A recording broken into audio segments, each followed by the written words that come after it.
I början tar jag börjar en skrivprocess. Så är det spel, att det känns lätt och spännande. Så är det kommit in i själva sövna och sitter mitt i det. Ta följa det verkliga livet. Alltså. Ta och se att detta är alltså meningen vi har varit till exempel. Man flyr vid sin person och vid sin här sjögång och lägga som led personerna för att det in i vad det är du ska. Jag heter Marion Syderbø Kjellnes och den senaste boken kommer hon heter Som rådskott.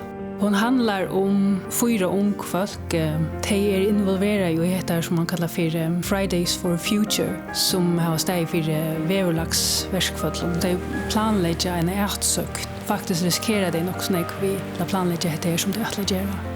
Det är väldigt viktigt för mig att sammanfinna inte bara det politiskt brunchfarliga ämnen som är det dolching och vävlagsbröjningar som ödler jag enig men väldigt att hacka de unga och sätta det i middeblen att boken eisen ska handla om teragerans trobläggar och sätta på förska ungdom i middeblen. Det är alltid det viktigaste att jag har skrivit långt.